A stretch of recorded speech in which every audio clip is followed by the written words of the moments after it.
எல்லாருக்கும் வணக்கம். பொதுவாகவே பார்த்தீங்கன்னா வச்சுக்கங்களேன், சில பேர் தான் பார்த்தீங்கன்னா மாஸ்டரா இருப்பாங்க. அவங்க ஏன் மாஸ்டர் ஆனாங்க? அவங்களுடைய பின்புலம் என்ன? அவங்க எத கத்துக்கிட்டாங்க? இல்ல அவங்க வாழ்க்கை எது அவங்களுக்கு உணர்த்துச்சு?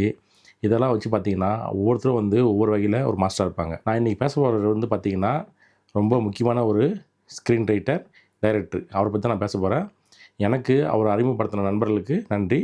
40 வயசு வரைக்கும் பார்த்தீங்கன்னா வச்சுக்கங்களேன், ஹாலிவுட்ல சரியான வாய்ப்பு கிடைக்காம, தான் வாங்கின கடனுக்காக தான் வாழ்ந்த நிலத்தையும் வித்துட்டு, இன்னைக்கு எப்படி அதே இடத்துல பல லட்சம் ஏக்கர் நிலத்த வாங்கி அமெரிக்க தொலைக்காட்சியோடைய முடிசூடா மன்னனா இருக்காரு. அவர பத்தி தான் நான் பேச போறேன். தன்னுடைய கோபத்தையும், விரக்தியும் பார்த்தீங்கன்னு வச்சுக்கங்களேன், அவருடைய பேனாவால தான் நிரப்பியிருக்காரு. பொதுவாக பார்த்தீங்கன்னு வச்சுக்கங்களேன், திரைக்கதை எழுதுறப்ப ரூல்ஸு, ஃபார்மேட்டு அது இதுன்னு நிறைய வச்சுருப்பாங்க. அது எல்லாத்தையும் தூக்கி ஒரு ஓரம் போட்டார். எந்த சினிமா இலக்கணத்துக்கும் தன்னை வளைஞ்சு கொடுக்காம திரைக்கதை எழுதுறதுக்கு தொடர்ந்தார். ஒரு எழுத்தாளனுடைய பேனாமுனைக்கு பயங்கரமான சக்தி இருக்குது. அப்படி இவருடைய பேனாமுனையை ஒட்டுமொத்த ஹாலிவுட்டுமே பார்த்தீங்கன்னா, அவர் முன்னாடி நிற்க வச்சிருக்கு. அவர் தான் டெய்லர் ஷெரிடன். டெய்லருடைய நிஜ வாழ்க்கைக்கும் அவருடைய ரைட்டிங்க்கும் நிறையவே தொடர்பு இருக்குது. குறிப்பாக அவருடைய குடும்ப வரலாறு, அவருடைய பண்ணை வாழ்க்கை, இதெல்லாம் அவருடைய படைப்போடைய ஆணிவேராக இருக்குது. ஷெரிடன் பார்த்தீங்கன்னா டெக்ஸஸ் மாநிலத்தில் ஒரு விவசாய பண்ணை குடும்பத்தில் தான் அவர் பிறந்தார். அவங்க குடும்பம் பார்த்தீங்கன்னா பல தலைமுறைகள் அங்கே வாழ்ந்துட்டு தான் இருக்காங்க. 1990 ஏற்பட்ட பொருளாதார நெருக்கடினால வங்கியில் வாங்கின கடனை அடைக்க முடியாமல் அவங்க பூர்வீக நிலத்தை வித்துட்டாங்க. தன்னுடைய 20 வயசில் தாய் தந்தையோட அங்கே நிலத்தை விட்டு வெளியேறது அவருக்கு மிகப்பெரிய வழியை கொடுத்துருக்கு. நிலத்தை நம்பி வாழ்ந்த மக்கள் அதை விட்டு வெளியேறப்ப அது கொடுக்குற வழியை அவர் நேரிலே கண்டார், அவரும் அனுபவிச்சிருக்காரு. அந்த வலியும் கோபம் தான் பார்த்தீங்கன்னா எல்லோஸ்டோன் இதோடைய மையக்கருவாக அவருக்கு அமைஞ்சிச்சு. ஷெரிடன் பார்த்தீங்கன்னா 2013 நிக்கோல் முயார்புர்க் அப்படின்ற ஒரு மாடல் அழகியை கல்யாணம் பண்ணிக்கிட்டாரு. கல்யாணத்துக்கு அப்புறம் நிக்கோல் பார்த்தீங்கன்னா ஹாலிவுட்டை முழுசாக விட்டுட்டு பண்ணை வாழ்க்கைக்கு போயிட்டாங்க. அது ஒரு பெயரல் மட்டும் இல்லாமல் குதிரை ஆடுறது, கால்நடை பராமரிக்கிறது, துப்பாக்கி சொல்கிறது, இதெல்லாம் கற்றுக்கிட்டு ஒரு கைத்தேர்ந்த ஒரு கவுபாய் கேர்ளாவே மாட்டாங்க. இது எங்கே அவருக்கு பயன்படுச்சுன்னா, எல்லோஸ்டோனில் வர பெத் டாட்டர்ன்ற கதாபாத்திரத்துக்கு அவருடைய மனைவி தான் பெரிய இன்ஸ்பிரேஷனாக இருந்தாங்க. தன்னுடைய குடும்ப அறிவுனால நிலத்தெல்லாம் விற்றுட்டு வெளியேறி போன ஒரு சாதாரண இளைஞன் காலப்போக்கில் அதே இடத்துல 2.6 லட்சம் ஏக்கர் பரப்பளவு கொண்ட நிலத்தை மறுபடியும் வாங்கினார். தன்னுடைய சாம்ராஜ்யத்தை நிறுவிட்டு தன்னுடைய குடும்பத்தோடைய கதையை ரீரைட்டிங் பண்ணார். அந்த எல்லோஸ்டோன் தொடரில் வர டாண்டன் குடும்பத்துக்கான கதை எழுதுகிறப்ப இதுதான் அவருக்கு ஒரு இன்ஸ்பிரேஷனாக வச்சு எழுதினார். ஆரம்பத்தில் என்னமோ இவர் நடிகர் தான் இருந்தார். பெருசாக கதாபாத்திரங்கள் ஒன்றும் பெருசாக ஒர்க் அவுட் ஆகலை. 20 வருஷமாக நடித்து அவருக்கு ரொம்ப போர் அடிச்சிச்சு. அதை தாண்டி என்னென்னா அந்த ஸ்க்ரீன் பிளேலாம் பார்த்து அதை படித்து இதெல்லாம் ரொம்ப ஆகி எல்லாத்தையும் தூக்கி வரம் போட்டுட்டு நம்மளே ஒரு ஸ்க்ரீன் பிளே எழுதலாம், நம்மளே ஸ்க்ரீன் பிளே எழுதி நம்ம இனிமேல் நமக்கான வாழ்க்கையை ஆரம்பிக்கலாம்னு சொல்லிட்டு தான் அவர் அதை வெளியேறி தன்னை ஒரு ஸ்க்ரீன் பிளே ரைட்டராக மாற்றிக்கிட்டார். ஸ்க்ரீன் பிளே ரைட்டராக ஆரம்பித்த காலத்திலே பார்த்திங்கன்னா அவர் வணிக ரீதியாகவும் சரி, மிகப்பெரிய விமர்சன ரீதியாகவும் சரி நிறைய வெற்றிகளை குவிச்சார். இந்த பண்ணைகள், குதிரைகள், துப்பாக்கிங்க இந்த மாதிரி பழைய கலாச்சாரத்தை மறுபடியும் வேற ஒரு வடிவத்தில் மீட்டுருவாக்கம் பண்ணார். இவருடைய கதாபாத்திரங்கள்லாம் பார்த்திங்கன்னா ரொம்ப நல்லவங்களாகவும் ரொம்ப கெட்டவங்களாகவும் இருக்க மாட்டாங்க. எல்லாமே மேக்ஸிமம் கிரேசெட் பீப்புள்ஸாக தான் இருப்பாங்க. அதை தாண்டி அமெரிக்க பழங்குடி மக்களுடைய வாழ்க்கை முறை, அவங்க சந்தித்த உரிமை போராட்டங்கள், அரசியல் பிரச்சனைகளை தன்னுடைய கதைகள் உள்ள கொண்டு வந்தார். அவர் டெய்லர் ஷெரிடன் பார்த்திங்கன்னா ஸ்க்ரீன் பிளே எழுதுறதுக்குன்னு முறையான எந்த பயிற்சியும் மேற்கொள்ள, எங்கேயும் போய் கற்றுக்கல, தானாகவே எழுதுறதுக்கு ஆரம்பித்தார். அவருடைய அந்த 20 ஆண்டு காலத்தில் அவர் படித்த ஆயிரக்கணக்கான ஸ்க்ரீன் பிளேஸ் தான் அவர் இந்த மாதிரி ஒரு ஃபார்மேட்டுக்கு எழுத வச்சுருக்கு. இது எல்லாமே அவருக்கு அயற்சி கொடுத்துருக்கு.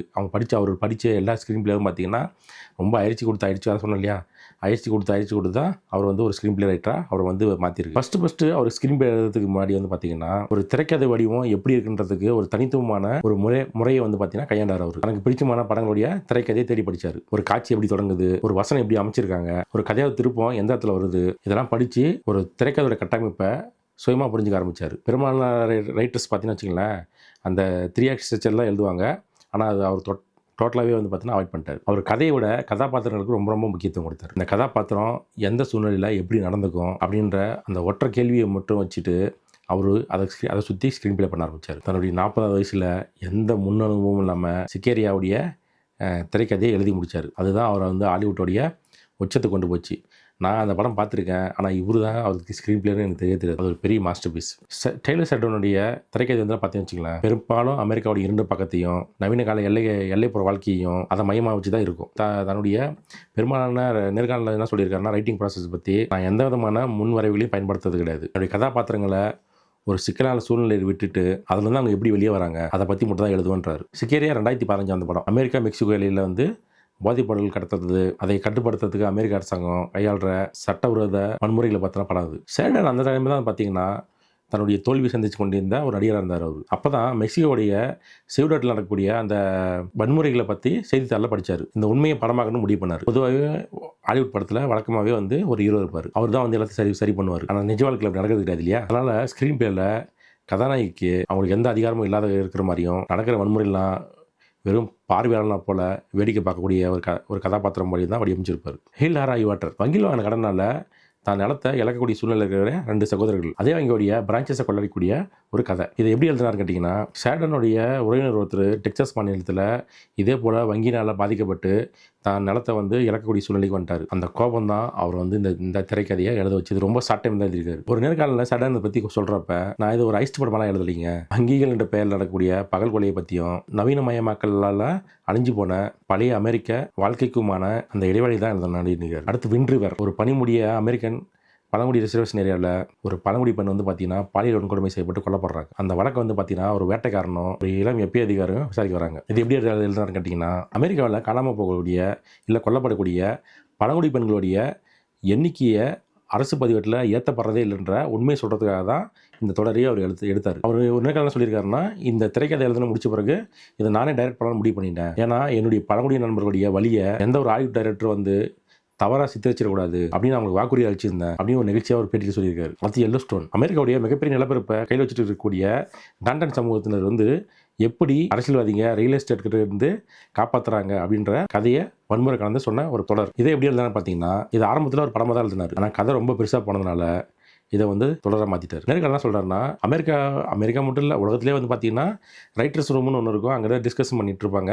அங்கேருந்து நிறைய கதைகள் பிறக்கும், அங்கே தான் நிறைய காட்சிகள் பிறக்கும். ஆனால் ஷேடன் வந்து பார்த்தீங்கன்னா எந்த கூடிய வச்சுக்கிறது கிடையாது. அவர் நான் ஒரு குதிரை போல் என்னை தனியாக விட்டு நான் வேகமாக ஓடுவேன் அப்படி சொல்லிட்டு தன்னுடைய பண்ணை வீட்டில் ஒரு ரூமில் உட்காந்து அந்த கதைகள் அந்த தொடருடைய ஸ்க்ரீன் பிளேவை எழுதி முடித்தார். பல்வேறு நேர்காணலில் அவர் தன்னுடைய எழுத்து முறையை பற்றி ஒரு பொதுவான விதிகளை கூடியிருக்காரு. விளக்கங்களை தவிர்க்கிறது. ஒரு கதாபாத்திரம் திரையில தோண்டி பார்வையாளர்களுக்கு கதை சொல்லிட்டு இருக்கிறத ஷேடன் கடுமையாக வெறுத்தார். பார்வையாளர்ன்றவங்க ரொம்ப புத்திசாலிங்க, அவங்களுக்கு எல்லாத்தையும் விளக்க தேவையில்லை, அவங்க புரிஞ்சுக்குவாங்க. இதை தான் அவர் அடிக்கடி சொல்லக்கூடிய வார்த்தை. கதாபாத்திரங்கள் தான் எஜமானர்கள். அவர் கதையை முன்கூட்டியே திட்டமிறதும் கிடையாது. ஒரு சுவாரஸ்யமான கதாபாத்திரத்தை உருவாக்கி அவங்கள ஒரு நெருக்கடியான சூழலை சிக்க வைப்பார். அதுக்கப்புறம் இந்த நபர் இப்போ என்ன செய்வார் இதை மட்டும் கேட்டுட்டே கதையை எழுதி முடிச்சிடுவார். தான் தொடரில் அடிக்கக்கூடிய நடிகர்களுக்கு அவர் மேக்கப் போட்டு அடிக்கிறத விரும்பல. படப்பிடிப்பு தொடங்கிறதுக்கு முன்னாடியே வந்து பார்த்தீங்கன்னா அவங்கள அந்த நிலத்தில் போய் வாழ வைப்பார்.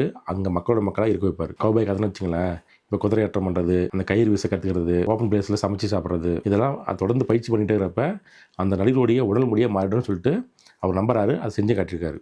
பெரும்பாலும் பார்த்தீங்கன்னு வச்சுங்களேன், டிவி சீரிஸ் நடிக்கிறதுக்கு பெரிய பெரிய ஹீரோயின்ஸோ நடிக்க வரமாட்டாங்க. அது அவங்களுடைய இமேஜ் பாதிக்கும் அப்படின்லாம் நிறைய பேர் நினைப்பாங்க.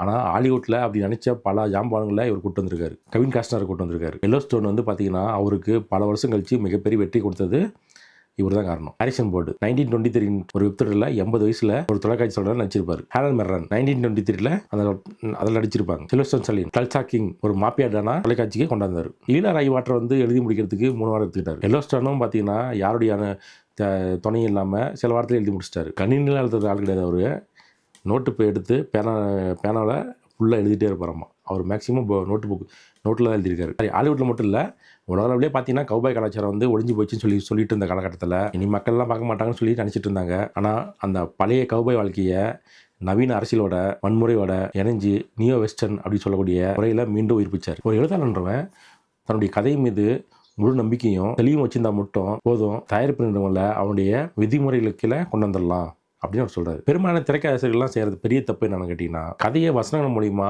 பார்வையாளர்களுக்கு விளக்குறது. ஒரு நடிகராக இருந்ததுனால இப்படிப்பட்ட வசனங்களை பேசுறது எவ்வளவு அபந்தமானதுன்னு அவர் உணர்ந்தார். அவருடைய திரைக்கதையில வந்து பார்த்தீங்கன்னா வச்சுக்கலாம், கதாபாத்திரங்கள்லாம் அவங்களுடைய பேக் ஸ்டோரியை வந்து வசனங்கள் மூலியமா சொல்லிட்டு இருக்க மாட்டாங்க. அவங்க செயல்கள், பார்வை இல்லை ஒரு சின்ன அசைவு மூலியமாவே அதை வெளிப்படுத்துவார். கதாபாத்திரங்கள் பேசுறது ஒரு மாதிரி இருக்கும், அவங்க மனசு நினைக்கிறது வேற ஒன்றா இருக்கும். அந்த சப்டெக்ஸ்ட் வந்து பார்த்தீங்கன்னா அவருடைய வசனங்கள்ல மிக நேர்த்தியாக கொண்டு வந்திருப்பாரு. அவர் எப்பயுமே கதையோட முடிவை உடனே தீர்மானிக்க மாட்டார். முன்கூட்டியே காட்சிகளை திட்டமிடக்கூடிய அவுட்லைன் எல்லாம் கிழிச்சு போட்டுருவார். நம்ம இதில் ஒரு சின்ன எக்ஸாம்பிள்னா சிக்கேரியா பற்றி மட்டும் டீட்டெயிலாக பார்த்துக்கலாம். படத்தில் வர அந்த எல்லை பகுதியில் இருக்கக்கூடிய அந்த போக்குவரத்து நெரிசல் காட்சி இன்னைக்கு ஹாலிவுட் திரைக்கதை வகுப்பில் அது ஒரு மாஸ்டர் கிளாஸாக வச்சிருக்காங்க. FBI அதிகாரியான நாயகி அந்த மர்மமான அரசு அதிகாரியும் கூட இணைஞ்சு ஒரு முக்கியமான குற்றவாளியை மெக்சிகோவுடைய அவரஸ் நகரத்திலிருந்து அமெரிக்காவுடைய எல்பாசா நகரத்துக்கு கொண்டு வர போகிறாங்க. அந்த 2 நாளுக்கும் இடையே கிடக்கக்கூடிய அந்த பாலம் இருக்குது பார்த்தீங்களா, அதில் வந்து அவங்களுடைய வாகனங்கள் வந்து அந்த கூட்ட நெரிசலில் மாட்டிக்குது. இந்த காட்சியில் ஷேர்டன் பயன்படுத்திய 4 முக்கியமான திரைக்கதை நுட்பங்கள். பொதுவாக ஆக்ஷன் படத்தில் கதாநாயகனுக்கு எல்லாமே தெரிஞ்சிருக்கும். ஆனால் இதில் கதாநாயகிக்கு என்ன நடக்குதுன்னு தெரியாது. அதனால தான் ஷேடர் வந்து பார்த்தீங்கன்னா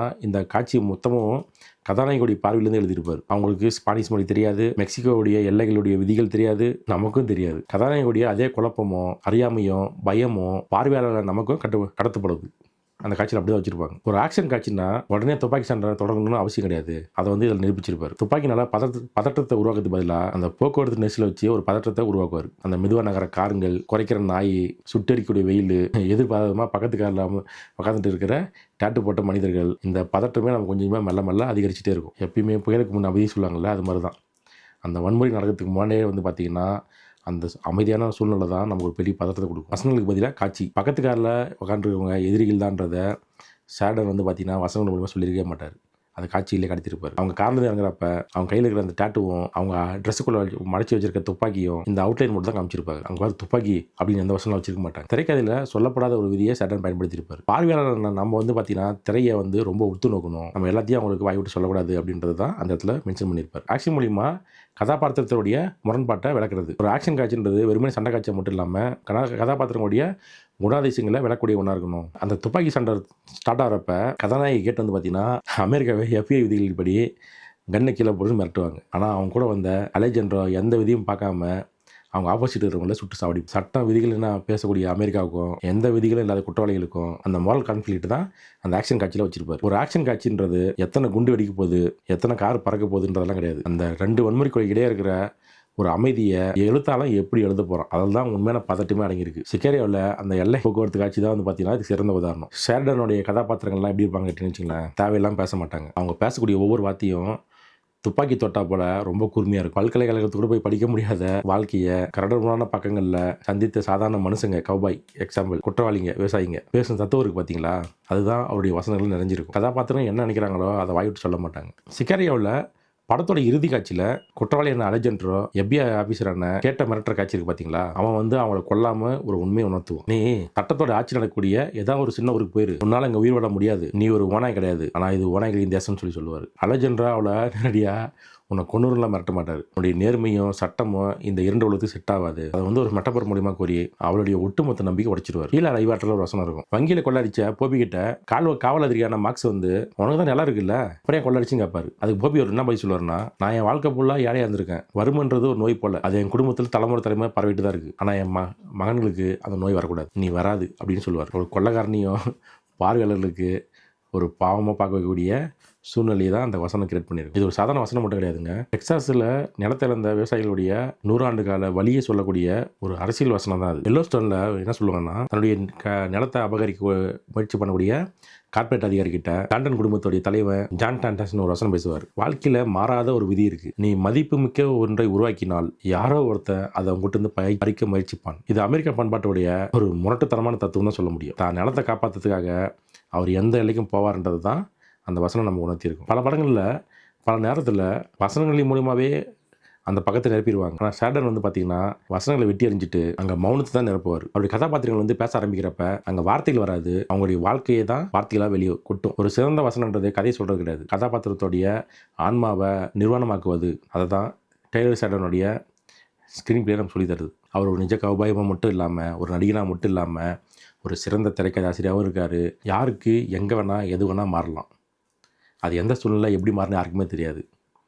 அதை மாற்ற வேண்டியது காலமாக நேரமாக இல்லை நம்மளாம் கேட்டிங்கன்னா இது எல்லாமே தான். அதுக்கான சூழ்நிலை நம்ம தான் ஏற்படுத்தி ஆகணும். அதுக்கான சூழ்நிலை ஏற்படுத்தி அதுக்கான பாதி நம்ம தான் அமைக்கணும்.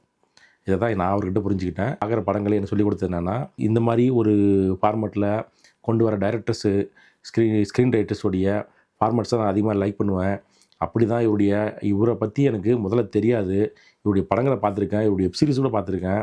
ஆனால் ஒரு நண்பர் வந்து இவரை பற்றி இப்போ சொன்னதுனால நான் தேடி படித்து தெரிஞ்சுக்கிட்டதை தான் உங்கள்கிட்ட ஷேர் பண்ணேன். உங்களுக்கும் வேறு யாராவது பற்றி தெரிஞ்சுக்கணும்னு நினச்சிங்கன்னா இதில் சொல்லுங்கள். நானும் இன்னும் நிறைய தேடி படித்து சொல்கிறேன், நானும் கற்றுக்கிறேன். ஏன்னா எல்லாமே கற்றுக்கிறது தானே நம்ம. நன்றி நண்பர்களே. உங்கள் நண்பர்களுக்கு ஷேர் பண்ணுங்கள், சப்ஸ்கிரைப் பண்ணுங்கள், கமெண்ட் பண்ணுங்கள். நன்றி, தேங்க்யூ.